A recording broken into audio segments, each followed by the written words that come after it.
Donc, Michel, Lucilia, qui êtes-vous? Est-ce que tu prends la vedette, Michel, ou... Les femmes en premier. Oui, c'est ça. Mon nom, c'est Lucilia Albernaz. Dû à mon nom, je suis sûre que c'est pas tout à fait québécois. Donc, je vois pas de quoi tu parles, j'ai aucune idée. j'ai des origines açoriennes. Mes parents sont nés aux Açores et ils ont immigré ici avec la première immigration açorienne au Québec. OK. Qui je Première, suis? Wow. Qui je suis? Je suis née dans une famille de... Faut-tu que je parle de... parle de tout ce que tu veux. On parle de juste qui je suis, là, tu sais. Qui je suis exactement, là, tu sais. Je suis née dans une famille avec 3 frères, très, très, très européens. OK. Et moi, je suis la seule fille. Est-ce que tu es la plus jeune? Non, j'en ai un autre plus jeune. Okay, fait que les autres sont nés ici? Non. Les 2 sont nés... Il y en a 2 qui sont nés au Portugal, puis les 2 plus jeunes sont nés ici. Moi et mon jeune frère. Et je suis la fille du laitier. OK. Parce que j'ai un teint assez blanc et j'ai les yeux verts. Tandis que mes frères, ils ont vraiment le teint européen. Mais malgré tout ça, j'ai vécu le racisme. Quoi? Exactement. Quand t'étais plus jeune? Oui, tout à fait. De quel âge environ? Du primaire jusqu'au secondaire. Tabarouette, OK. Fait que... Par un accent ou par le nom? Juste par le nom. Je pense que juste par le nom. Puis le fait aussi que quand nous, on restait à Blainville, je nommerai pas les personnes, mais on restait... C'est toi qu'on parle. Ah oui, c'est toi qu'on parle. Là. Puis c'est sûr que... quand tu es élevé à l'européenne ou élevé en tant que portugaise, la culture, tout est différent. Ben, on me disait, retourne dans ton pays. Ah ouais. Ben, je disais, retourne dans quel pays? Moi, je suis née ici, là. Tu sais, je m'en vais dans quel pays, moi, là? Mais toutes sortes de choses comme ça. Fait que je comprends aussi un peu le racisme qui se passe. L'intensité qui en ce moment. On n'embarquera pas dans le contexte géopolitique de la planète. Non. Des heures, exactement. Fait que donc, j'ai grandi, vieilli. Mon père a acheté des hôtels. Ton immersion à la business, c'était-tu avec, dans le fond, ce que ton père faisait? Ou c'était... Oui, tout à fait. Okay. Écoute, à 17 ans, mon père avait des hôtels et c'est moi qui commandais l'alcool. OK. Et j'avais pas le droit d'être derrière le bar. OK. On ne dira pas ça non plus. Non, mais je bois pas. Puis en plus, je bois pas. Fait que, mais je savais, j'avais les grands livres, puis je savais exactement ce qu'il fallait, calculer, puis prendre. Parce que, au point de vue des Européens, surtout chez la fille, la culture fait, surtout chez les Portugais, que les filles sont beaucoup plus... J'essaie de trouver le terme inculquées à être, tu sais, des gens qui vont tenir les livres, qui vont faire ci, qui vont faire ça, tu sais, en arrière, puis tu sais, fait que la culture... Au niveau de la business, tu veux dire? Oui, la famille et tout. C'est la famille et tout. Fait que c'est un petit peu différent à l'époque, parce que c'est sûr que les jeunes Açoriens ou les jeunes, écoute, ils évoluent.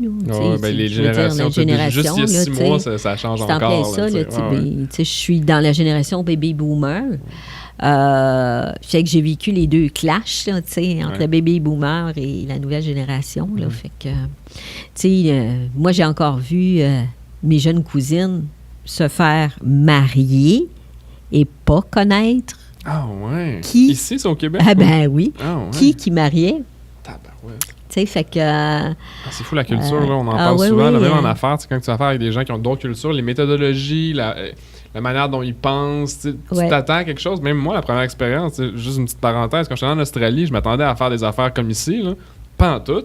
Eux autres, c'est relax, c'est chill, il n'y a pas de stress. J'ai rien contre les Australiens, mais c'était vraiment différent. Puis j'avais pas pris ça en compte quand je me suis dit, je vais aller faire une business en Australie, là, tu sais. Fait qu'effectivement, je peux comprendre, là, que... Fait que donc, tu sais, tu pars avec tout ça, puis ils te responsabilisent très jeune. C'est ça, je cherchais le terme, mais tu sais, il va te responsabiliser très, très jeune. C'est un avantage. Un avantage et un désavantage. Tell me.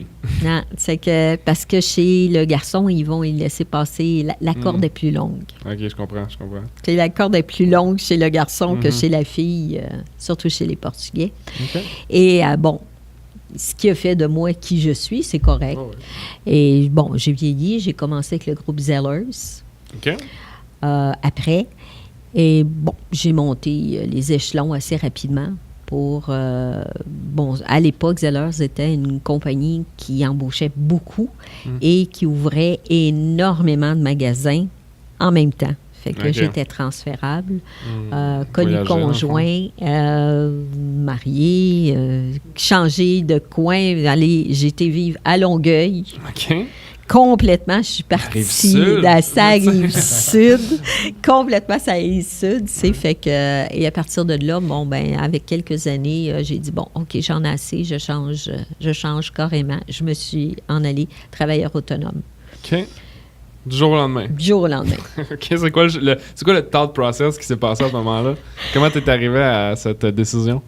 Écoute, après un burn-out...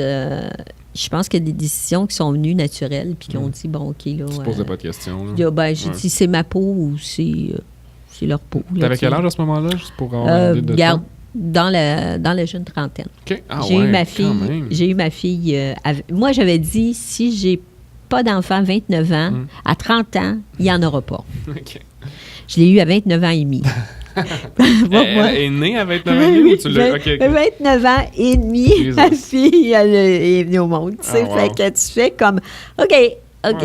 Fait que j'étais due. Puis après ça, c'est tout le principe de vie qui a changé. Puis là, j'ai dit, OK, moi, j'ai besoin de faire autre chose. J'ai besoin de vivre autre chose. Mon conjoint, quand je lui ai annoncé que j'avais démissionné, il a fait... T'aurais pu m'en parler. J'aime ça. T'aurais pu m'en parler, tu sais. Ouais. Puis on venait d'acheter une maison en plus et t'aurais pu juste en discuter. Ça doit surprendre un lundi matin, là. Oui. Chérie, en fait, quand je change de job, j'ai décidé que tu t'en vas dans quoi? T'es un peu là. Je vais chercher. Ouais. Fait que. T'es arrivé au bout du rouleau, là. T'étais comme. Ouais. Je veux plus vivre ça. Puis. Je veux plus vivre ça. Je l'ai plus vivre ça. C'était trop, là, pour moi. Fait que donc, je me suis en allée travailleur autonome. J'ai commencé avec plusieurs compagnies différentes et spécialisée dans les comptes majeurs. Okay. Spécialisée dans les comptes majeurs, ça veut dire, l'habit, par rapport un petit peu à les skills que tu avais acquis avec Zellers, puis t'as comme translate. OK, je comprends. Oui. Puis c'est un cours normal. Là, en cosmétique, j'ai fait de cosmétique, bijoux et tout ce qui vient avec. Là, fait que, tout ce que tu peux voir sur le plancher, dans le fond, de ces grosses toutes les compagnies qui avaient besoin de moi. En fait. Oui, c'est ça. Puis après ça, import-export qui est rentré dans le parcours de ma vie. Parlons-en, parce que je suis curieux de ça. C'est une sphère de la business que, premièrement, je connais pas du tout, mais je sais pas pourquoi je connais pas ça, en fait, parce que tout est importé directement de partout ailleurs dans le monde de ce que je consomme et tout, mais là, c'est plus rendu... c'est plus disponible aux consommateurs, mais au niveau entreprise, comment ça fonctionne, l'import-export? Écoute, depuis... tu sais, les gens qui sont spécialisés en import-export, ils se retrouvent avec une entreprise ils sont toujours dans le vide. C'est quelque chose d'assez particulier. Entre deux bateaux et dans le vide, là, vraiment. Parce que quand tu fais affaire avec des comptes majeurs, c'est pas toujours évident. Qu'est-ce que tu veux dire? Je vais te conter, il y a une petite histoire qui m'est arrivée d'un compte majeur que je nommerai pas pour pas entrer en conflit. Et on avait négocié à l'époque du pot pourri. Quelque chose de bien banal. Puis c'était pour la fête des mères. Puis l'acheteur voulait avoir une couleur en particulier, une arôme en particulier, etc., etc. On le fait venir en importation de l'Inde avec un contact là-bas. Je suis chez ma coiffeuse cette journée-là et j'ai un téléphone de l'importateur qui nous dit que... ça passe pas. Ça passe pas. L'éléphant, parce que ça a voyagé à dos d'éléphant, a eu peur. Hein? Et l'éléphant a décidé de partir au grand galop et tout le pot pourri est tombé dans l'eau. Fait que... Ça sentir bon là-bas, en tout cas. C'est que ça veut dire que tout ce qu'on avait commandé est planifié pour... La saison. Puis... Ben non, parce que c'était pour la fête des mères, puis il restait, tu sais, pour ce moment-là. Écoute, là, t'appelles l'acheteur, toi, peux lui dire « Ah, OK! Hey, by the way, là, mon ami... c'est un éléphant qui dans le fond, qui est la cause de ça, tu sais. Fait que l'acheteur m'a dit, ben voyons donc, là. Tu sais, trouve-moi une meilleure excuse que ça, là. Tu sais, non, c'est réellement un éléphant qui est au bout de ça, tu sais. Fait que, tu sais, t'as des amendes, t'as ci, t'as ça, parce que c'est un métier qui est stressant. Mais comme t'as signé un contrat, le pot pourri est arrivé par après. Beaucoup plus tard. Ouais. Et il a fallu comme trouver un autre acheteur ou un autre liquidateur qui va racheter à prix que tu perds pas trop. Fait que, tu sais, puis moi, dans le métier que je faisais, ben tu es toujours payé à la commission. Tu as un salaire plus commission. Fait que ta commission, oublie-la, là, rendu là. Quand tu t'amuses à la coiffeuse puis que l'éléphant, il a décidé de sacrer son camp, t'oublies ça, là. Tu viens de dire, bon, tout le travail que tu viens de faire, ben ça partit en fumée, là, en pot pourri. En pot pourri, littéralement. En pot pourri. Fait que...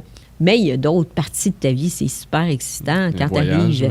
Ben non, moi, j'ai pas beaucoup voyagé à l'extérieur. Oui, j'étais aux États-Unis et tout ça, mais de plus en plus, tu sais, l'ordinateur nous met en contact. Tu n'as plus besoin de prendre le temps de... Tu sais, tu n'as plus besoin d'aller ailleurs. Voir les produits, j'imagine, tout ça. Écoute, quand tu vas avoir quelque chose, bon, on allait à Atlanta, on était dans les shows qui sont... québécois, canadiens et aux États-Unis. Puis on dit, OK, moi, je vais avoir ça. On prenait l'item, on le photographiait, on l'envoyait directement en Chine. Puis en dedans de 24 heures, l'item était copié. Holy shit. Puis... en quelle année on parle de ça? Ah, ben ça... Parce que dans le fond, tout Internet et tout existait déjà... Fait que début 2000, comme? Oui, à peu près. À peu près. Puis l'item était déjà copié, là. En 24 heures, 48 heures, tu avais un autre item. Pas la même couleur, peut-être pas tout à fait la même dimension. Mais, puis ils disent bien, tu sais, en dedans de 48 heures, tu peux te faire copier. Ben, c'est vrai. Ouais, c'est ça. C'est tout à fait vrai. Fait que le métier... je vais me lancer, là, je vais le dire ouvertement, mais j'ai de la misère avec les produits génériques parce que justement, ça peut être copié comme ça. Tu sais, quand on parlait, mettons, de business, tout ça, votre business, on va y arriver un petit peu plus tard. En ce moment, c'est très unique. T'sais, ça va être bonne chance pour copier ça autant genre physiquement que les idées et tout. Puis, en tout cas, c'est touché. Là, tout ce qui est vendre des produits aujourd'hui, il faut que le brand soit fort. Là. Et il faut qu'il soit très, très fort. Il faut que tu aies une super bonne équipe. Et c'est de plus en plus compliqué de rentrer dans des comptes majeurs. Moi, je me suis retirée, j'avais dans la jeune quarantaine, puis je me suis retirée, puis... de cette industrie-là? De cette industrie-là. Fatiguée, usée, parce que là, tu uses tranquillement. Les jeunes représentants, moi, je leur lève mon chapeau parce que c'est de plus en plus compliqué. C'est de l'ouvrage, puis c'est plus qu'est-ce que c'était, là. Tu sais, nous autres, là, j'ai travaillé avec... des compagnies de bijoux, je recevais ça à la caisse chez nous, à la caisse. Puis tous les semaines, je recevais une caisse de bijoux. Eux, ils voulaient te vendre l'idée? Non, on le donnait aux acheteurs comme cadeau ou comme autre. Okay, mais c'est ça, c'est comme des bénéfices, pas bénéfices. Ben, tu sais, c'est comme, si toi, mettons, t'aimais le produit, je te donnais un cadeau du produit que tu pouvais, mais je recevais ça à la caisse. Et mon sous-sol était plein à un moment donné. Je savais plus quoi faire avec tout ce stock-là. J'avais beau leur dire, arrêtez de me l'envoyer, là, parce que j'en ai trop, là, tu sais. Fait que, mais c'est ça, à mon époque. Puis, ça, c'est pas ceux-là qui m'ont formé avant moi, là, mon mentor avant moi là, qui m'a formé. Eux autres, la génération avant moi, c'est eux autres qui ont fait la grosse business dans ces métiers-là. Moi, c'était correct, tu sais, le salaire était excellent, mais les nouvelles générations, ils ont bien plus à se battre que... Effectivement, parce que, tu sais, justement, on pourrait peut-être faire un petit tremplin vers tout ce qui est les internets, là. Regarde quelqu'un qui est sur Instagram et qui a 10 000 abonnés, par exemple, il se fait bombarder de stock pour promouvoir des choses. Fait que là, tu te dis, les entreprises qui envoient du stock à des vendeurs, mais en même temps, c'est qui a le pouvoir d'achat? C'est les utilisateurs qui sont à l'autre bord de leur téléphone. Fait que là, c'est... Hey, le marché change tellement. Là. Ben oui, puis l'utilisateur qui est à l'autre bord de son téléphone, il n'y a pas l'item dans sa main. Non, c'est ça. Fait qu'il se fie à l'opinion de la personne qui dit « achète-là, c'est bon », tu sais. Fait que là, t'es comme... Ouais. Mais maintenant, ça change, là, tu sais. Maintenant, moi, à Route des Gerbes d'Angelica, je suis l'acheteur, puis j'achète d'un peu partout dans le monde. Ben, grâce à tes contacts, principalement. Pas du tout. Ah non? Pas du tout. Ah, tu choisis, tu piges, puis... je pige, je travaille avec des sites particuliers, je vais voir, j'analyse, je retourne tout ça sur tous les sens pour pouvoir avoir, le meilleur deal, la meilleure façon de travailler. Fait que c'est un peu ce que je faisais, mais avec une version améliorée de l'item. Mais des fois, j'ai fait venir de Chine, je fais venir ça d'Asie, je fais venir ça d'Indonésie, je fais venir ça d'un peu partout dans le monde. Pas, là, tu sais, t'es pas comme moi. Non, ça me... Cool. Je pense que je me suis pas trop trompée avec les années. C'est sûr que je vais prendre des mesures, je vais vérifier, c'est au pouce, c'est au centimètre, je prends toutes mes mesures, je vois, mais moi, c'est mon métier. Agencer ça avec ça, ça fait partie de moi. Il y en a d'autres. Puis en plus, je suis un artiste. Fait que je peux voir la couleur, la petite affaire qui va aller avec la petite affaire. Tu le ressens en le voyant vraiment. Oui, tandis que c'est donné. Il y en a que c'est plus difficile pour eux. Des fois, tu vas te faire venir un vêtement sur Internet, puis déjà, tu le reçois, puis tu dis « Hey, ma semble, il était plus grand que qu'est-ce que j'ai vu. » C'est tout le temps ça. Puis j'ai bien la misère avec les vêtements en particulier de commander en ligne parce que les coupes sont différentes d'une série à l'autre. Tu sais, là, t'es comme « My God, branchez-vous, là, faites le même modèle ou je sais pas trop quoi. » là, tu sais. Mais effectivement, les vêtements, j'ai plus des trucs comme physiques que tu sais à quoi t'attendre, là, que j'aime commander en ligne. C'est bien rare que les vêtements, c'est rare. À part une tuque. Tu sais, quelque chose qui va bien se mettre, tu sais, mettons, dans la ligne que je suis en train de faire, général, là, mais tu sais, général, tu te trompes pas, là, c'est bien faible. Mais vêtements, effectivement, c'est plus difficile. Lucilia, portugaise ou... québécoise. Oui, québécoise. Oui. Entrepreneur parce qu'elle a décidé de le devenir. Et maintenant, vous travaillez avec... C'est quoi le projet que vous faites en ce moment? Peut-être on pourrait introduire Michel dans la conversation. Ben oui. C'est qui Michel? C'est qui Michel? Michel Ouimet. Canadien-français. Oui, c'est ça, partons de la première. Mais avec un peu de racines libanaises. Parce que mon grand-père était libanais. Il est arrivé au Canada en 1916, donc il a connu ma grand-mère au Québec. Et c'est de là que ma mère, c'est du côté de ma mère, tout ça. Donc, ce qui fait un mariage intéressant parce que avec les racines canadiennes françaises, il y avait aussi une racine orientale qui introduisait des choses qui étaient différentes par rapport aux autres enfants alentours. Donc, ça donnait un petit cachet spécial, tu sais. Fait que j'ai pas vraiment souffert de racisme parce que, le côté canadien-français ressortait plus que le côté libanais, là, tu sais, tout ça. Mais grand-père, quand même, c'est pas arrière-arrière-grand-père, là, c'est quand même quasiment près de toi en tant que... Oui. Jusqu'à l'âge de 8 ans, là, j'ai côtoyé mon grand-père. Après ça, il est décédé. Mais oui, toute la famille avec... les sœurs à ma mère qui sont les tantes et oncles, tout ça. Bon, ça amenait un petit cachet différent par rapport à la masse canadienne-française. Oui, ça doit, là. Oui, fait que ça amène une ouverture aussi. Fait que mes parents, les deux sont professeurs, ce qui fait que aussi l'été, on avait en famille des vacances plus en famille. Ils louaient des chalets l'été et l'hiver, ce qui fait que ça a été quand même une belle enfance. Belle jeunesse, malgré tout, à 5 enfants dans la famille, tout quand ça. Fait que c'est une gestion. On n'a jamais manqué de rien, mais on a eu quand même un environnement familial très agréable, tout ça. Fait qu'après ça, ça a été la question des études, ça a été plus un côté scientifique. OK. Donc, on n'en a jamais vraiment parlé, hein, de tout ce background-là. Je suis intéressé, c'est le fun, j'aime ça entendre ça. Ouais, c'est ça. Fait que je me suis engagé dans la chimie analytique, la chimie industrielle. OK. J'ai fait mes études, j'ai fait un certificat à l'université aussi en chimie analytique. Ce qui m'a amené un peu dans la pétrochimie. J'ai commencé à travailler pour Union Carbide qui n'existe plus, là, qui est à Montréal-Est. Union Carbide Pétremont, fait que c'était des produits chimiques et plastiques. Okay.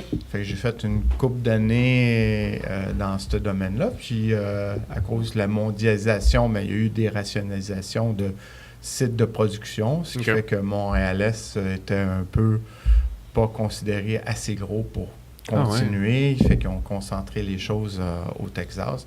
Ce qui fait que, ils ont coupé la production ici à Montréal. Et ce qui m'a amené à aller en Arabie Saoudite pendant 1 an pour une compagnie de l'Arabie Saoudite. Et ça, c'est un choc culturel. Parce que là-bas, même les étrangers sont considérés comme une classe à part, une bande à part, autant que les femmes dans leur pays même sont aussi très compartimentées, je pourrais dire. Puis là-bas, tout est compartimenté. Tu vas au restaurant, tu as une section pour les célibataires, une section pour les familles. Tu vas à la plage, tu as une section famille, une section célibataire. Tous les aspects tout est beaucoup sociaux, séparé. disons. Les femmes célibataires, il faut tout le temps qu'elles soient accompagnées par des chaperons, soit le frère, un oncle, ou quoi que ce soit. Fait que la femme est vraiment jamais laissée à elle-même, seule. Puis les femmes occidentales, avec les années, ils étaient de plus en plus forcés à mettre le voile sur les cheveux. Pas la figure. Là, c'est quelque chose qui s'est développé? C'était pas nécessairement obligatoire par le passé? Non, ça s'est graduellement parce que là-bas, il y avait aussi des Finlandais qui travaillaient à la même compagnie. Et il y a de ces Finlandais-là qui étaient dans les années 1967-70. Puis là-bas, dans ce temps-là, les femmes n'étaient pas obligées d'être voilées. C'est l'intégrisme qui s'est développé tranquillement pas vite qui a fait que, là, il exigeait aux femmes arabes de mettre le voile, puis après ça, mettre le voile intégral aussi, qu'on ne voit plus la figure. Et ça varie selon les pays, là, mais en étant en Arabie Saoudite, c'était où ce qu'il y a la Mecque et tout, là, fait que c'était un des pays les plus intégristes là, dans le monde arabe, là, tout ça. Fait que, c'est ça. C'est un voyage intéressant pour le travail. Pour côté personnel aussi, c'est là que j'ai appris à plonger, faire de la plongée en bouteille. Fait que j'ai plongé dans le golfe Persique et dans la mer Rouge. Ça fait que c'est des places incroyables. Des très beaux souvenirs, tout ça. Fait qu'après ça, je suis revenu, j'ai resté 1 an. J'avais un contrat un peu plus long, mais après 1 an, j'avais fait comme le tour du terrain ou du jardin, comme on appelle. Fait que là, je commençais à m'ennuyer. Fait que j'ai brisé le contrat. Je me suis revenu au Québec. Et j'ai pu continuer avec Union Carbide, qui avait encore son centre de recherche. Et c'est là que j'ai connu les personnes avec qui on a débuté CanSoft Technology, qui est une technologie qui a commencé à être développée à Union Carbide, mais qui ont mis sur tablette. Fait qu'il y a un groupe d'individus qui ont décidé de racheter la technologie puis d'en faire une entreprise. Fait que j'ai fait partie de l'équipe de départ. On était 6 personnes pour démarrer cette technologie-là d'une manière indépendante. Une technologie qui faisait quoi en particulier? Pour les gens qui ne le savent pas nécessairement. Oui, c'est ça, une technologie pour le captage des gaz acides, le SO2, qui faisait les pluies acides dans le temps. Et le CO2 aussi, qui contribue à l'effet de serre de la planète. Fait que de 6 personnes, on a évolué jusqu'à 50 personnes. Oh, tabarouette! Puis en 2008, on a été acheté par Shell, Shell, la compagnie Shell. Et en 2018, dans la rationalisation de Shell, ils ont fermé le bureau à Montréal. Ah. Ça. Ils ont comme racheté la propriété intellectuelle de la business d'un sens, puis ils l'ont mis où ce qu'ils en avaient besoin. Puis... Mais en 2008, oui, ils l'ont fait, sauf que il y avait comme quand même un côté indépendant à la compagnie de pouvoir continuer ses activités par elle-même avec le site à Montréal. Mais là, à cause des grosses chutes de prix de pétrole, grosse rationalisation au niveau mondial de Shell, donc ça devenait plus stratégique, le bureau de Montréal, qui ont fermé, tout simplement. OK. Ça. Management, oui. Fait qu'entre-temps, présentement, je suis en transfert d'emploi. Fait que je suis en recherche d'emploi. Ah, cool. Puis, j'avais vu quelque chose sur LinkedIn passer, ça se peut-tu? Oui. As-tu mis une mise à jour, quelque chose? Oui, c'est possible. Il me semble que j'ai vu du coin de l'œil. Fait que, mis à part la vie professionnelle, aussi, depuis 10 ans, on s'investit dans Route des Jardins d'Angélica. Route des Jardins d'Angélica. Mais qu'est-ce que c'est que cette bête? Qu'est-ce que c'est que ce projet? Qu'est-ce que c'est ce projet? C'est 20 membres. Nos âges varient quand même de 55 ans à 85 ans. 85 ans, les membres. Et on a acheté 94 acres de terre. Pour donner, mettons, une idée aux gens qui ne savent pas c'est combien, mettons, en monde réel, là, disons des acres. Là, c'est, je donne ça aux scientifiques. Tu vois-tu la fin, mettons? Fait que c'est une terre qui a 1,5 km de long. OK, quand même. Et de front, c'est à peu près 300 mètres de front. OK. Et parce que les terres agricoles, ils ont toujours été faites en bande plus profonde que large pour avoir accès sur la route. Fait que oui, c'est un beau domaine. Il y en a un tiers qui est encore en partie boisée, au fond. Tu en as un tiers en terre agricole, donc l'agriculture du maïs et du soya. Parce que vous vous situez à pas Saint-Scolastique, non? À Mirabel. Mirabel, oui, dans le secteur Saint-Benoît de Mirabel. OK, c'est ça, oui. Et l'autre tiers qui a une partie en érablière et l'autre partie où on a créé les jardins. OK. Qui était sur le bord de la route. Oui. C'est 7,5 acres qu'on utilise pour les jardins. On a créé un mini jardin botanique avec 62 000 plants en terre. 62. Fait que il y en a plusieurs qui nous disent mais on a de la misère à entretenir notre petit parterre. Fait que nous autres, on a comment vous faites. Et nos jardins sont musicaux. Ils ont des bandes sonores qui ont été créées par un jeune du Québec pour vraiment au niveau du son. Et sont adaptés pour les personnes à mobilité aussi. Depuis 10 ans passés, on a gagné plusieurs prix par excellence et certaines nominations aussi au... attends un peu, là. Ça ne paraît pas, mais vous êtes reconnu à l'international aussi, là. Oui. On a fait TV5, là, on vient de terminer TV5. C'est ça, c'est tout frais. C'est tout frais. On va avoir l'indice McQueen au mois de septembre, pour ceux qui suivent l'émission à Télé-Québec. On a fait le Journal de Montréal aussi. Le Journal de Montréal, les 2 premières pages du Journal de Montréal. Pour une fois, c'est une belle histoire. Ah oui? Pour une fois, c'est une anecdote autour de ça qu'on voudrait partager? Non, mais c'est parce que le Journal de Montréal, ça, on considère toujours que quand on ouvre le journal, que c'est tout le temps des mauvaises histoires. Là, c'est ça, je dis, pour une fois, c'est une belle histoire, qui a passé. C'est sûr qu'on arrive avec une philosophie différente parce que c'est une OBNL. OBNL, compagnie sans but lucratif. Parce que les gens ne savent pas un OBNL, tu sais.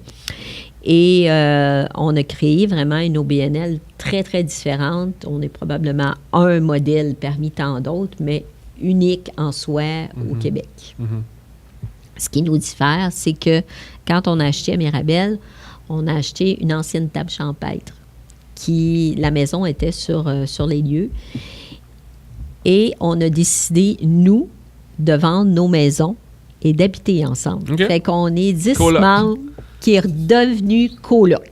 Oui, sur un total de 20, il y en a la moitié qui peut physiquement utiliser la maison. Les autres ont continué de garder leur appartement, leur condo, ou quoi que ça, mais ils viennent, comme le point de sur place. C'est ça, c'est le point de rencontre. C'est cool, là, pour rassembler et tout, c'est pratique.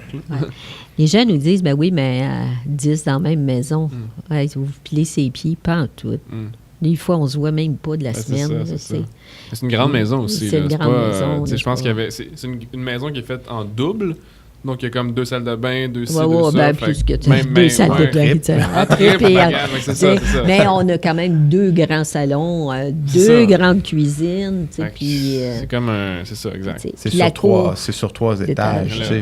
Puis notre cour personnelle, on pourrait reconstruire notre maison dessus, puis on serait correct. Là, fait que donc, on a quand même une belle place là, pour nous. Ben, c'est ce que vous vouliez. Une terre, vous êtes sur votre terrain de jeu, littéralement. Oui, tout à fait. Puis les gerbes d'Angelica, en fait, c'est quoi la mission de la business? Qu'est-ce que vous voulez accomplir avec ce projet-là? Écoute, je pense que la mission première, vu qu'on a une OBNL, il faut dire aussi que c'est lié.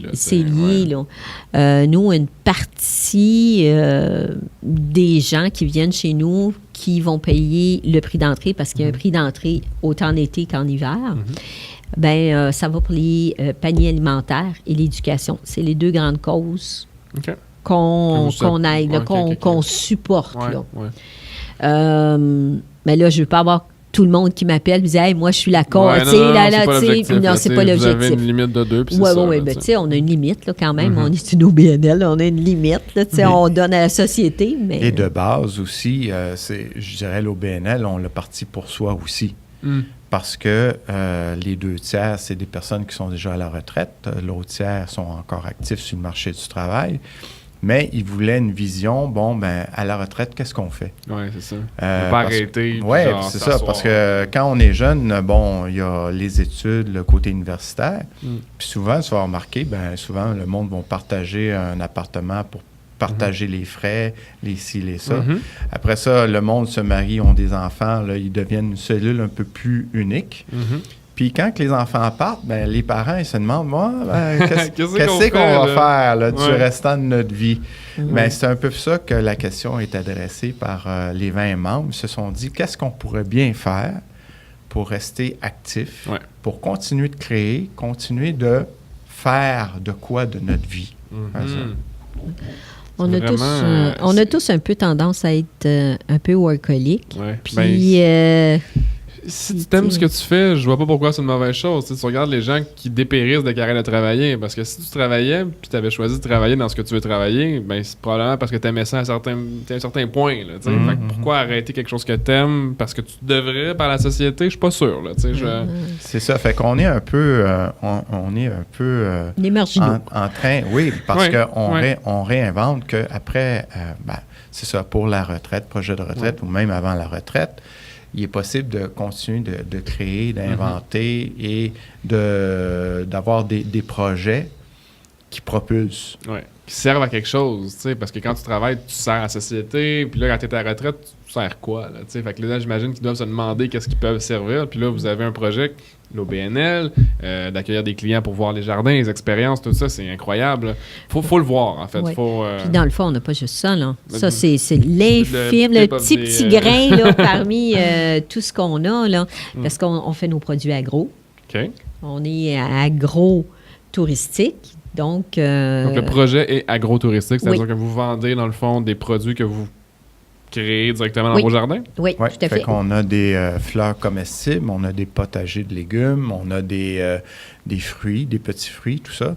Donc, tout ça est transformé d'une manière très créative. Là. Artisanale. On a du séchage à chaud, on a de la lyophilisation, on a des produits... Séchage, on dirait plutôt de la déshydratation. Déshydratation à chaud. Oui, c'est ça. Fait que tout ça, tout ça basé sur des éléments naturels, qui sont cueillis, qui sont transformés, et on amène aussi toutes sortes de côtés créatifs pour des événements comme à Noël, à Pâques.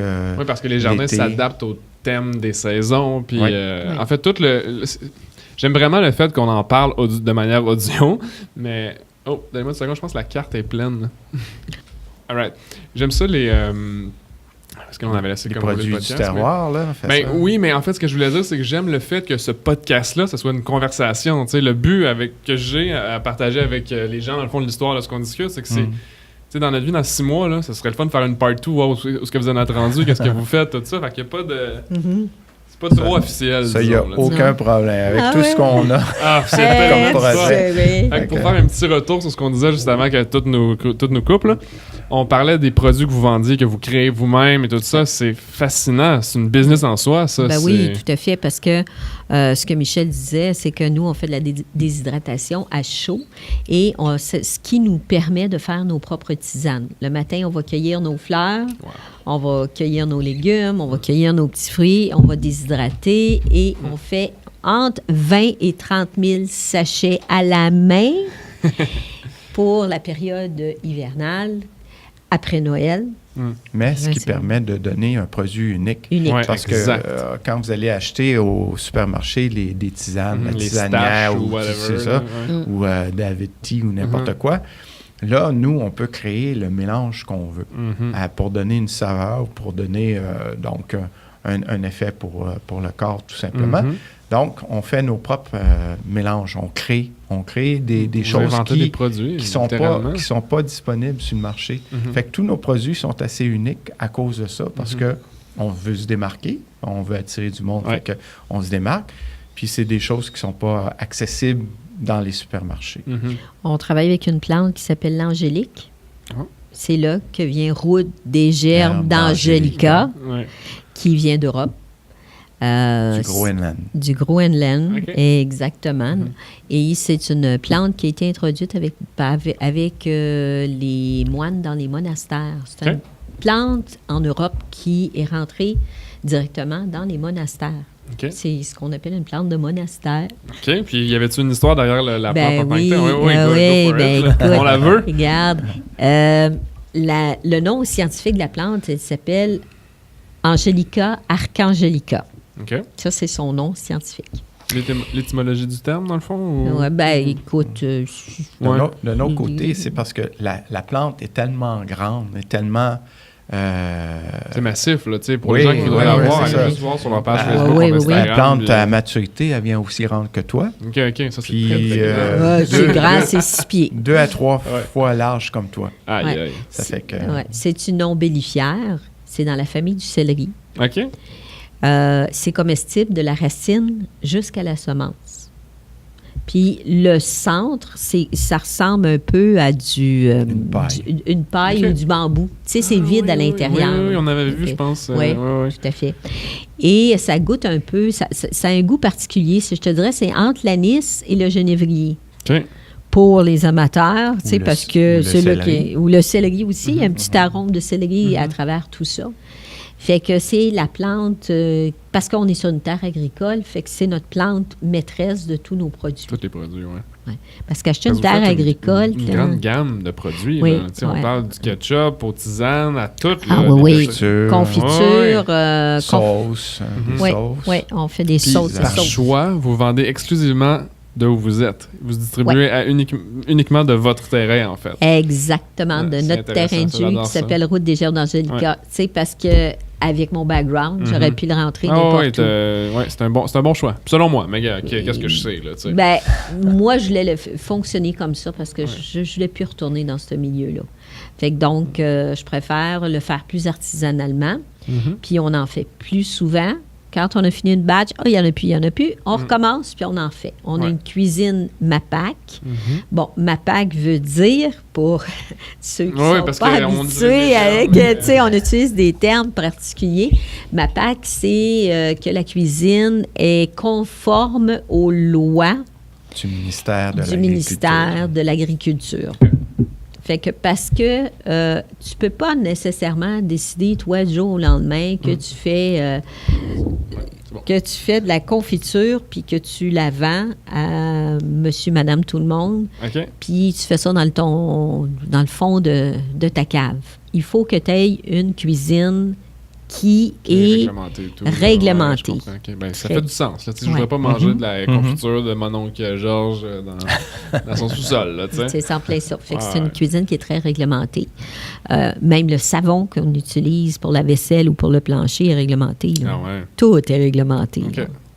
Pour le bien. Pour le bien de la société. Pour le mieux de ce que c'est. Dans ce qu'ils demandent. Fait que... et avec le temps...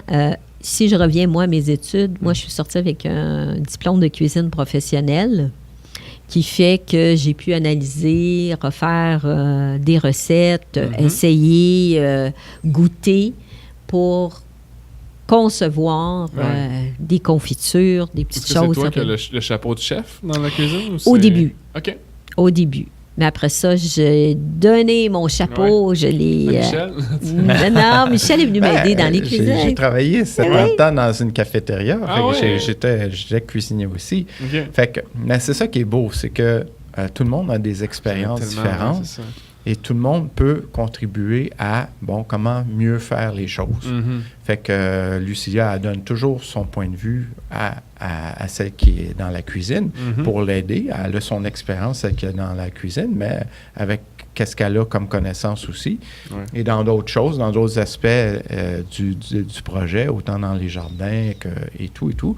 Mais c'est ça, c'est qu'on met à profit l'expérience de chacun. Il y a beaucoup d'expérience, là. Tu sais, quand tu parles des gens qui sont à leur pré-retraite et retraite, tu parles d'une vie d'expérience, là. Tout à fait. Pas juste une dizaine d'années dans une job ou quelque chose. Fait que ça doit être... devait être plein de ressources, en tout cas. Bien, tu sais, on a quand même on dit Michel est chimiste, on a des biologistes, on a des éducateurs, des professeurs, comptables, tu sais, fait qu'on a quand même une bonne expertise de gens qui peut aller plus loin. Mais si on revient à la cuisine, ça prend un chimiste aussi pour le sucre. Ah, OK. Parce qu'il faut analyser la tendre quantité de sucre, etc.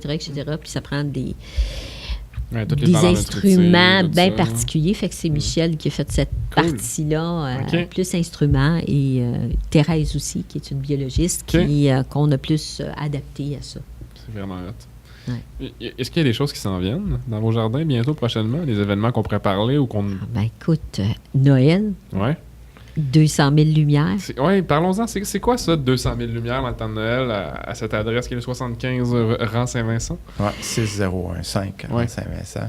Mais cette année, le 200 000 lumières est particulier aussi parce qu'il y a un nouveau bébé qui s'en vient. Un nouveau projet qui est né. Qui est une création, un livre, un conte qui va avoir plusieurs tomes. Mais le premier tome, il va sortir cet automne. Et ça s'appelle Lucio. Lucio, c'est le nom du petit lutin dans un village de Pain-Sylvestre pour cette année, pour le premier conte. C'est sûr que Lucio, c'est mon imagination. Lucio étant un lutin magique, aurore boréale, qui va vivre à l'année. Je vais juste te couper une seconde, juste pour backtrack un peu, parce que nous, on le sait, c'est quoi. Mais c'est quoi, premièrement, les 200 000 lumières? Puis qu'est-ce que vous amenez là-dedans? Parce que c'est une expérience. Parce que c'est vrai, là. Ils en ont fumé du bon. Leur code magique. Au final, c'est une forêt que vous avez adaptée. C'est une forêt qu'on a adaptée. Une autre partie que vous avez créée. Si vous les suivez sur Instagram et sur Facebook, justement, en ce moment, on voit beaucoup d'arrière du décor. Donc, on voit vraiment comment c'est bâti et tout. Puis c'est des infrastructures immenses. Là, oui. Mais les 200 000 lumières, ça fait quand même notre 3e saison de Noël qui s'est mis en place. On est parti avec quelques lumières, un peu plus, pour finir avec nos 200 000 lumières l'année passée. Et 16 000 visiteurs en novembre et décembre, 3 000 visiteurs par soir. C'est quand même impressionnant. Puis, dans les membres, on a aussi Jacques et Réjeanne qui font le Père Noël et la Mère Noël. Il est superbe, Jacques, en Père Noël. Il faut venir le voir. Il est tellement drôle. Il y a une belle binette de Père Noël. On a la Reine des Glaces, on a les feux de camp, puis on a des beignes aussi. Ah, des beignes, là. À l'ancienne. À l'ancienne. Je m'en rappelle, il faut dire que Simon, il est gourmand. Coach, je n'aimerais pas ça, d'entendre que... je m'en rappelle. J'ai d'avoir un goût, on dirait, là, qui s'est repopé dans ma tête. Là. Ah ouais. Fait que, écoute, il y a des soirs où on fait 72 douzaines de beignes à la main. Ça, c'est roulé, là, puis fait à la main, là, à l'ancienne, là. Puis c'est pas des petits beignes, là, c'est des beignes qui viennent quand même un pouce d'épaisseur, là, tu sais. Puis, fait que tout ça emmène une ambiance bien différente, là. Fait qu'on est parti de cette idée-là. Puis, en étant directrice générale, il fallait que j'emmène le projet un petit peu plus loin. Puis, le temps où ce que je pense le plus reposer ma tête... parce qu'on adore voyager, moi puis Michel, c'est quand je pars en voyage. Mais c'est aussi le temps le plus difficile pour les autres membres, parce que quand je reviens, j'en ai plein la tête. Ouais, c'est ça, hein? Puis ils disent « Oh non, on a encore une nouvelle affaire qui s'en vient. Là. Aïe, aïe. » Fait que là, je suis ramenée le conte, le personnage, les idées, et on a décidé de partir de créer le livre. On était en studio parce que la version pour revenir à Lucio. Audio. Lucio, c'est un nouveau projet. C'est ça. Avec le il y a la version audio. On a commencé par ça. Ben, je l'ai écrit, puis après ça, on a été en studio, enregistré avec des voix professionnelles. On a parti avec la vision audio de tout ça. Et on a décidé de créer aussi physiquement le projet. Sur place. Littéralement. Fait que depuis janvier, je suis pas sortie de Noël, moi. Je suis restée dans Noël. T'aimes ça, le temps des fêtes, là? Je sais pas si je vais en avoir une écaratite aiguë quand ça va arriver, Noël cette année, mais je vais penser à autre chose. Puis, déjà pour le voyage, pour le pour le prochain, puis tout ça. Puis là, à partir de là, on l'a créé physiquement. On a tous les membres présents, ils ont embarqué puis joints à l'intérieur de ça. Puis on dit OK, wow, quel projet, quelle philosophie. On embarque. Puis nos membres, nous, sont très, très winners. Je veux dire, apporte-leur un souffle nouveau. Puis c'est pas long. Mais c'est ça la philosophie, comme Michel disait, de la business en tant que telle. C'est que vous voulez justement vous amuser et faire quelque chose. Oui. Puis Yoro, déjà, dans GLK, à travers les années, a démontré une très grande expertise à créer une ambiance. L'été, les 14 jardins, avec le son et toutes les fleurs. L'hiver, avec les 200 000 lumières. Tu t'embarques, tu arrives dans une ambiance, puis c'est une très belle place pour décrocher. Décrocher, changer les idées. C'est un autre monde à côté de chez vous. Laisser imprégner par cette magie, cette beauté-là, tout ça. Puis avec Lucio, on compte encore plus créer un attrait encore plus fort avec le conte Lucio. Oui, puis il va vivre à l'année. Oui. Il va être intégré dans les jardins. Oui, le village va être là à l'année.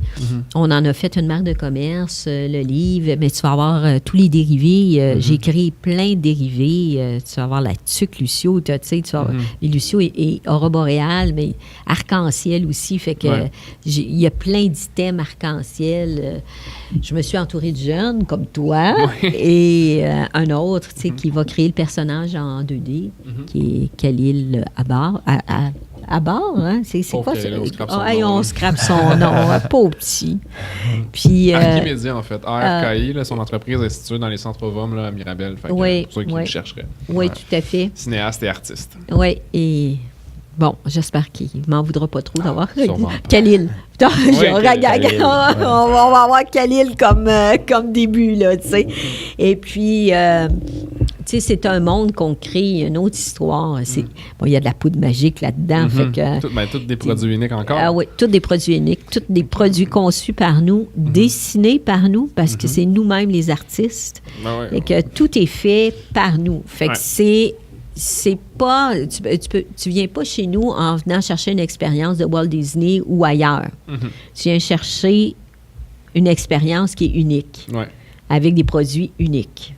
Puis une ambiance unique. Tu as mentionné qu'on travaillait pas ensemble, mais justement, on va travailler ensemble pour les gens qui le savent déjà. Là, on fait de la stratégie principalement chez SP, mais ce qu'on veut faire avec vous, c'est justement le mettre de l'avant pour que les gens puissent le voir puis le vivre. Là, littéralement vivre l'expérience que vous mettez sur pied, parce que c'est quand même sur un champ. Il n'y a rien autour là, nécessairement que... on a des voisins. Effectivement.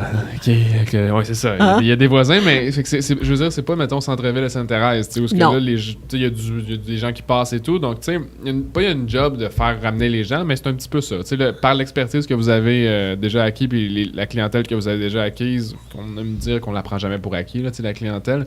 Mais les gens vous connaissent. Oui. À Mirabel, vous êtes connu. Dans les Laurentides, à l'international aussi, vous êtes connu. Oui, tout à fait. Mais avec tout ce qu'on va faire sur les médias sociaux, avec vos stratégies de branding plus complexes, c'est de vous mettre, vous présenter de ce que vous faites réellement. Parce qu'il y a tellement de contenu possible. Il y a tellement de d'expérience à vivre au travers d'un cellulaire, de l'écran d'ordinateur, n'importe quoi, que les gens pourraient faire comme « Oh wow, je voudrais y aller », tu sais. Puis moi, c'est ça que je veux faire parce que je l'ai vu. J'ai vu les jardins à plusieurs reprises. Ça fait à peu près 2 ans qu'on travaille ensemble sur des différents projets. Puis, Jesus, c'est gros, là. C'est gros comme expérience. C'est beaucoup de choses à voir. C'est tout adapté aux saisons. Je vous le recommande. Oui, la meilleure chose, c'est sûr, d'en entendre parler, c'est une chose, mais c'est toujours de le vivre qui est la meilleure expérience.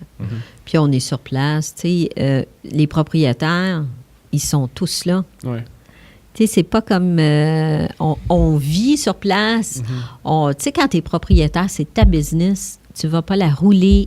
Tu vas la rouler autrement que si c'était...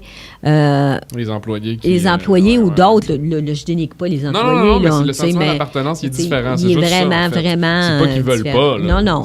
S'ils veulent, parce que tu as besoin d'aide dans ta business. Oui, bien, tout à fait. Mais je pense que le fait que vous soyez proche de ce que vous faites, ça montre que vous y croyez. Donc, ça montre que vous mettez les efforts. Tu sais, c'est quoi l'expression, la charrue devant le bœuf? Oui. Mettre la charrue devant le bœuf. Oui, vous travaillez les mains à la pâte pour la réussite de votre projet. Puis je pense que ça motive les troupes. Oui. Puis tu vois, quand on décide de changer de vent, ben là, c'est sûr que nous, on prend la décision de changer de vent, de dire, OK, garde, on va prendre une autre stratégie, mais on va le faire ensemble. On va changer de stratégie. On n'a pas besoin de passer par... des CA, on a notre propre... c'est ça que je veux dire. Vous avez un CA pour vous. On a un CA. Tous les vendredis soirs, on a un CA qui est très long. Mais... à cause de quoi, ça? On rentrera pas dans l'état. Ça dépend des CA. Ça dépend des CA. Puis qui emmène là? C'est une grosse machine. Oui, c'est ça. Il y a beaucoup de choses à couvrir, que ce soit au niveau de l'entretien, production, marketing et tout. Fait que c'est une vraie grosse business. Ouais. Mais et c'est ça. Ça demande des rencontres hebdomadairement pour couvrir tout ça. Qu'est-ce qu'on fait comme production durant la fin de semaine, parce que c'est là qu'il y a plus de membres qui joignent à nous. Et qu'est-ce qui s'en vient, qu'est-ce qu'il faut préparer, qu'est-ce qu'il faut planifier. Beaucoup d'opérations. Mais tu sais, une OBNL, les gens pensent qu'une compagnie sans but lucratif n'est pas une compagnie. Pourquoi tu penses? Parce qu'on a tout le côté humanitaire qui rentre là-dedans. Okay. Mais on est une compagnie. Ben on n'a pas le choix. Là. On vend des produits. Exactement. Puis, mais... Tu sais, les gens, ils disent « Ah, c'est une OBNL. Tu sais, c'est pas... C'est catégorisé comme étant autre chose avant de donner... Oui. Mais il faut faire de l'argent pour grossir. Il faut faire de l'argent pour progresser. Fait que c'est juste que les profits sont réutilisés différemment. Tu sais, au lieu de donner un retour à l'investisseur et de l'argent sur les actions, mais là, on dit « Qu'est-ce qu'on fait maintenant? On a ça d'accumuler. Qu'est-ce qu'on fait avec? » Fait qu'on peut créer encore plus. C'est juste... C'est juste comment on réutilise l'argent généré. Puis c'est ça pourquoi que l'année passée, on s'est acheté un food truck. Oui, parce que vous avez maintenant un food truck qui est en ce moment dans les premium outlets à Mirabel. Est-ce qu'il est toujours ouvert 24 heures sur 24? Ben pas 24 heures, mais comme 7 jours par semaine. 5 jours par semaine. 5 jours. Pour le mois de juillet et à août. Fait que le mois d'août s'achève. Après ça va être selon des contrats, peut-être s'il y a des personnes qui veulent faire une réception chez eux, parce qu'on l'a déjà fait. Mettons une famille qui recevait 30 à 40 personnes de leur parenté, puis qui ne voulaient pas cuisiner, ils nous ont appelés, puis on peut faire un food truck à domicile, ou mettons des entreprises qui veulent payer le dîner à leurs employés ou des choses comme ça. On est ouvert à ça aussi. Puis à Noël, par contre, on va être sur le site de Route des Jambes d'Angélica pour le mois de novembre et décembre. Faire des beignes, faire du fish and chips, utiliser vos ressources pour bois de poulet, frites, tout ça. Fait que... Et tout est fait. Tout est fait maison. Là. Je veux dire, notre fish and chip, on fait affaire avec un poissonnier.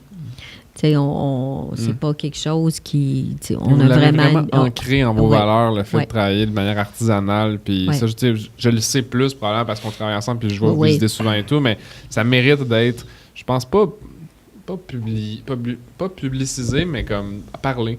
Parce que c'est une belle histoire que vous vivez, en fait. C'est pas quelque chose qu'on regarde au passé, là, c'est que vous le vivez sur une base quotidienne. On parlait avec France, justement, de créer du contenu pour présenter tout ce que vous faites sur une base quotidienne. Il y a tellement de choses, là. Ça peut tellement être plein d'affaires en même temps, tu sais. Exactement. Puis, écoute, Dieu nos âges aussi.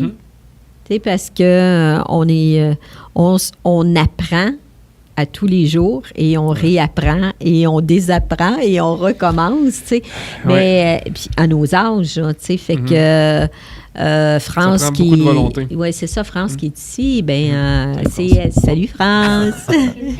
France qui est ici, elle est psychoéducateur, puis c'est elle qui va s'occuper toute la création du contenu, tout ça. Oui, création du contenu, médias sociaux. Elle a commencé depuis plusieurs années à le faire, mais là, ça va être plus intense, plus structuré. Puis c'est ça pourquoi on a décidé d'aller de l'avant aussi là-dessus. Parce que l'avenir, là, pour moi, et je pense que pour le groupe, l'avenir, c'est des podcasts, c'est plein de choses que... Mais pour mettre de l'avant de manière naturelle et pas forcée, je pense, pour faire une petite transition à tout ce qui est justement marketing et vente, parce que tu as une expérience en tout ce qui est marketing et tout. Mais ce que je remarque, ça c'est purement par l'observation que je fais du marché en ce moment par rapport aux tendances de consommation des produits médiatiques des entreprises, les gens veulent plus avoir de pub. Les gens veulent plus rien avoir de publicité. On est bombardé. Je pense que j'avais lu un article, c'était au-dessus de 25 000 impressions, si on veut, publicitaires de tout ce qui est comme marque à gauche puis à droite dans une journée qu'un humain normal peut voir qui travaille dans une métropole, là, dans une ville, par des logos subconscients, tout ça. Puis 25 000 fois que tu te fais bombarder, imagine-tu, un moment donné, t'es comme... N'est plein mon casse, là, de voir des publicités de McDonald's, là, rien contre McDonald's, là, si faites votre business, là, vous êtes correct, là. Mais, pour pas dire que j'aime non plus McDonald's, ils le font. Il y a une clientèle pour ça. Oui, c'est ça, une clientèle cible. Mais tout ça pour dire que je pense que l'avenir du marketing en tant que tel, c'est justement de montrer tout simplement ce que vous faites, puis en étant intéressé, puis intéressant. Ça va dans les deux sens. Genre, le but du podcast aussi, c'est d'intéresser les gens à votre histoire, de vous montrer là, sur une plateforme. J'ai juste mis le premier podcast sur Facebook vidéo hier, là, je vais pour faire des tests. Il y a 70 personnes qui l'ont vu à date. C'est quand même 70 personnes qui auraient peut-être pas eu la chance d'entendre l'histoire de Ludwig là, qui était sur le podcast. Là, lui va sortir plus tard que quand je dis hier. Là. Mais c'est pour dire que tous ces produits médiatiques-là qui semblent nouveau genre, il n'y a plus de barrière à l'entrée maintenant. C'est juste cette petite machine-là là, qui nous enregistre du son comme dans un studio professionnel. On est à mon bureau, puis c'est ça. Là, n'importe qui peut créer des choses. Puis je pense que ça, c'était difficile avant, avec la télé, avec les gros médias, les grosses institutions médiatiques. Là. C'est difficile de rentrer tout ce qui était en marketing. Puis ça fait découvrir le produit différemment aussi. Parce que visiter les jardins, c'est très bien. Venir à la boutique et tout ça, mais ceux qui sont intéressés de dire comment ça fonctionne, comment est-ce qu'ils s'organisent, comment c'est fait et tout ça. Puis, ça donne un outil de rentrer un peu plus profondément.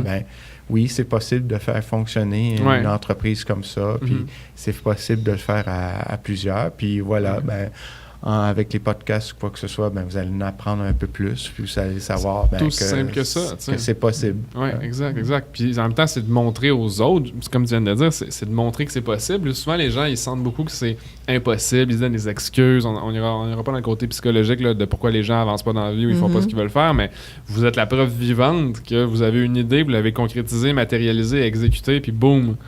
Vous êtes rendu là 10 ans plus tard. Quelle entreprise... au BNL, si on veut, ils peuvent se dire que 10 ans plus tard, ils ont encore du succès, puis ça grossit, puis ça grossit, puis ça grossit, tu sais. Moi, et ça, c'est juste une infime partie. Là, on parle du food truck. Exact, c'est ça. Food truck, l'agro. L'agro. L'événementiel, tout ce qui est vos implications à la ville. Je suis cofondatrice de Tourisme Mirabel dans Mirabel. On siège sur des tables communautaires. On siège d'implications sociales. Oui, énormément. Fait que celui-là qui dit qu'il qui peut pas rien faire ou qui sait pas quoi faire, c'est parce qu'il voit pas plus loin que son nez, là. Il y en a, là, Alors, moi, je dis toujours, je dis aux membres, je sais pourquoi je me lève le matin, mais je sais en titi pourquoi je me couche le soir. c'est ça. Parce que on se lève assez tôt, puis ça risque le soir. Moi, j'ai des 5 à 7, des 4 à 8. Ça va recommencer, là, justement, là, prochainement. Là. J'ai regardé les horaires, là, genre quasiment 2-3 fois semaine. Là. J'étais comme, all right! Là, ça recommence, puis... moi, je suis probablement une qui est toujours sur la route ou qui est toujours dans ces moments-là. J'ai commencé à entraîner Michel, puisqu'il était libre et il était à la recherche d'emploi. J'ai commencé à l'entraîner. Puis c'est drôle qu'on dise ça parce que, justement, je me disais, quelqu'un qui cherche un emploi, les chambres de commerce, c'est toutes des propriétaires d'entreprises. C'est toutes des histoires potentielles de genre... Je disais ça à mon père, justement, pour pas dire qu'il cherche un autre job. Là, c'est qu'il était curieux, il était comme, comment tu fais pour rencontrer des gens d'affaires, tout ça? Mais je suis comme, c'est dans les chambres de commerce, c'est dans ces places-là que tu as des réelles connexions avec les gens, tu sais.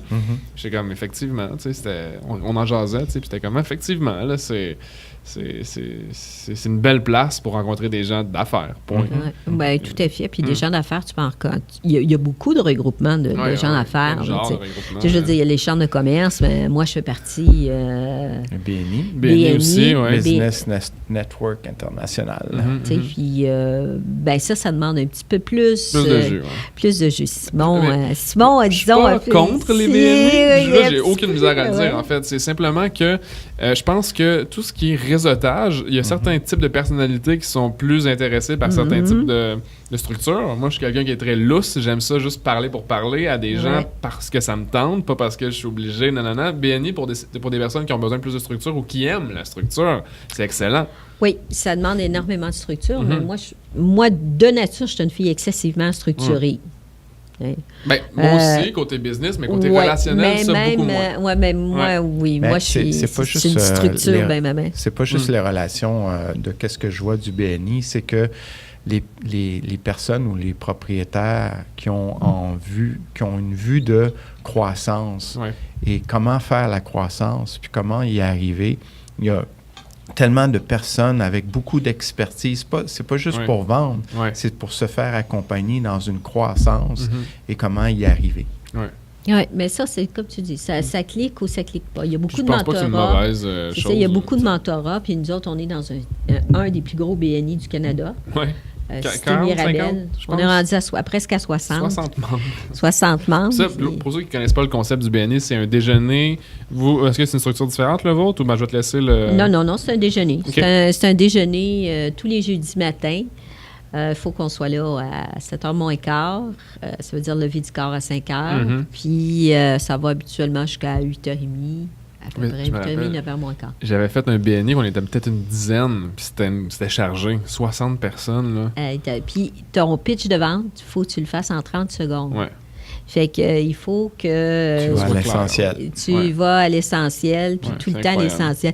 Je peux juste te dire que ça fait comme 3 semaines que j'essaye juste de dire tous les prix qu'on a gagnés. À un moment donné, là, ça sonne parce que c'est comme il y a aussi une cloche qui sonne, il y a aussi une structure.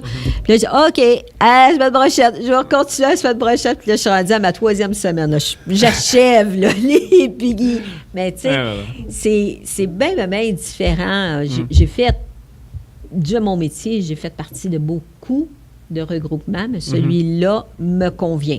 Cool. C'est bon. Il me convient. C'est ça qu'il faut, en fait. C'est ça qu'il faut, que tu te sentes à l'aise dans les endroits de réseautage que tu vas, pour les gens qui voudraient réseauter et qui ne savent pas nécessairement où aller. Pour vrai, les chambres de commerce, c'est une belle première essai. Je trouve, tu sais, quand tu ne connais rien, là, ça coûte pas cher, c'est facile à rencontrer des gens. Il y a plusieurs événements gratuits.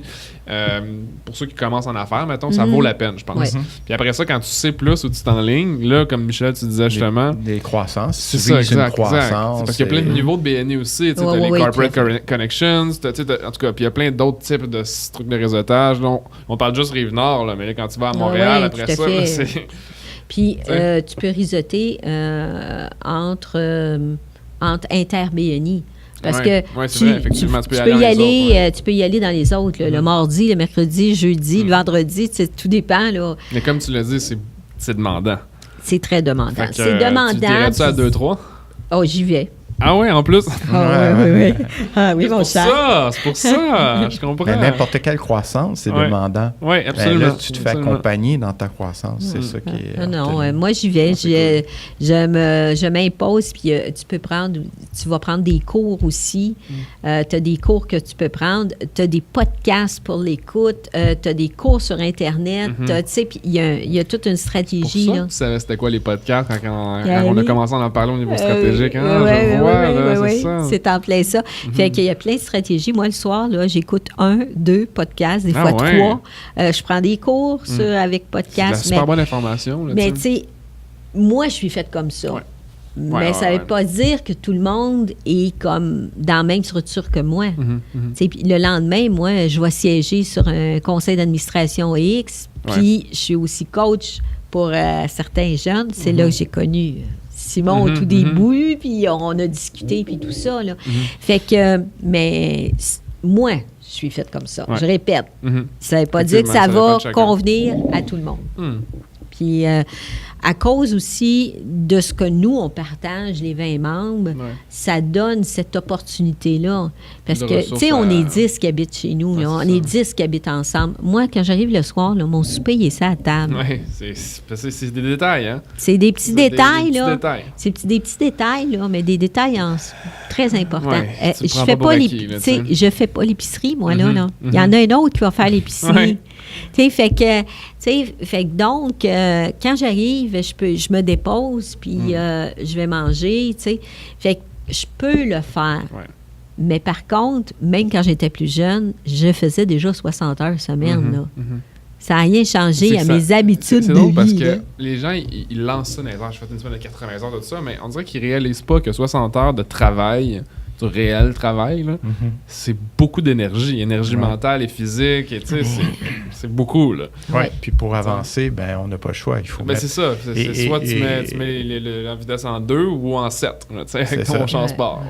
Fait que quand tu fais partie d'une organisation comme les 20 membres de Route des Jardins d'Angélica, ben ça donne une base plus solide pour avancer plus. Oui.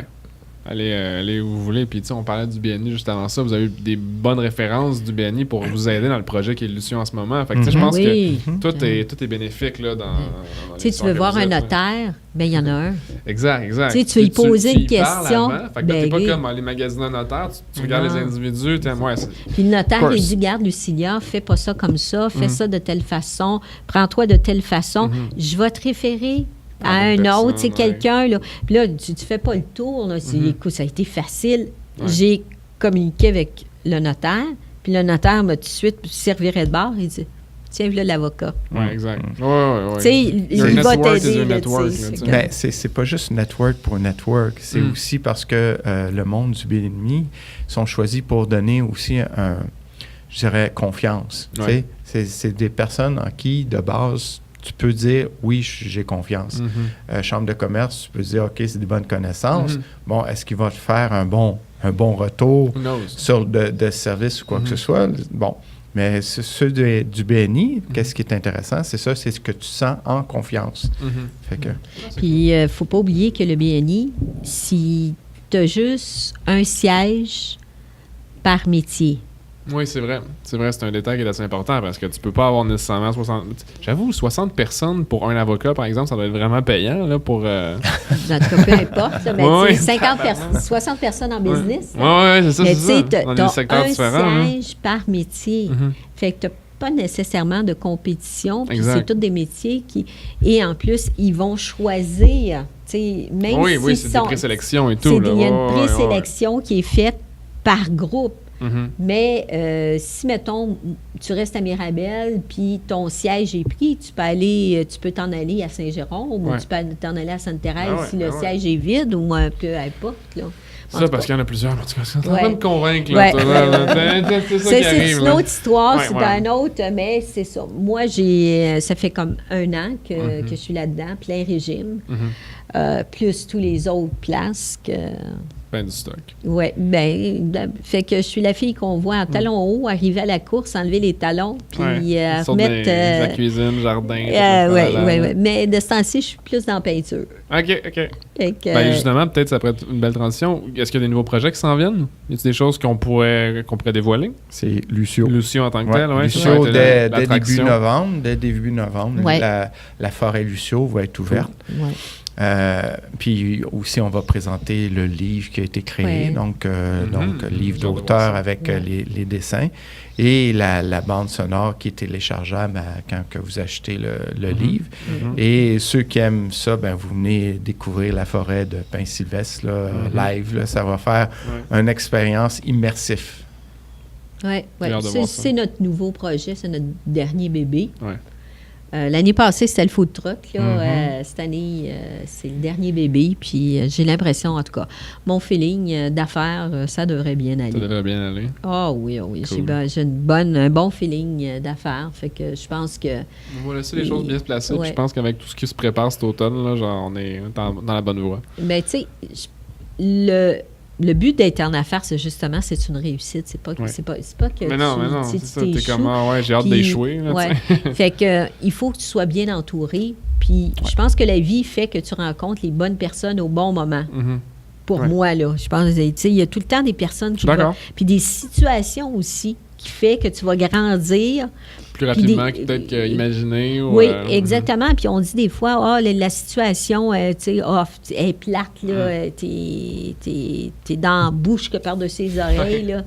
Puis, mais regarde, moi, je dis souvent au groupe, je dis, tu sais, les canards, là, je prends toujours un exemple bien précis. Vas-y, j'ai jamais entendu celle-là. Non, tu sais pas. Non. Les canards, là, ils flottent sur l'eau, hein? Ils sont... Quand tu les regardes, là, ces zen de canards, là, tu les regardes, là, ils sont tous bien, ils sont bien... ils ont l'air de relaxer. Ils ont l'air de le relaxer, là. Mais en dessous, il y a des pattes, hein? Ouais. Puis pour avancer, là, faut qu'il pédale en titi pour avancer, le canard. Mais il n'y a rien qui paraît sur le dessus. Exact. Fait que moi, c'est l'exemple que je leur apporte tout le temps. Je dis, écoutez, il faut avoir l'air d'un canard. Ayons l'air des canards. Coin. Merci pour vrai d'être venu sur le podcast. En fait, j'ai vraiment eu beaucoup de plaisir à entendre puis pour vous faire découvrir aussi. J'ai hâte que ça sorte. Est-ce que vous avez des derniers mots que vous aimeriez mentionner? Est-ce que où est-ce qu'on peut vous trouver, tout simplement? Écoute, on peut... Tout ce qui est les internets, en ligne, hors ligne. germedangelica.com. Oui, et on est situé à Mirabel, sur le rang Saint-Vincent. Mais si tu vas sur Internet, sur notre site, qui, en passant, a été créé par Simon, vous allez tout trouver ça. Oui. Bien, merci, Lucia. Merci, Michel. C'était excellent. C'est beau. J'ai bien aimé ça. Bye, à la prochaine. À suivre. À suivre.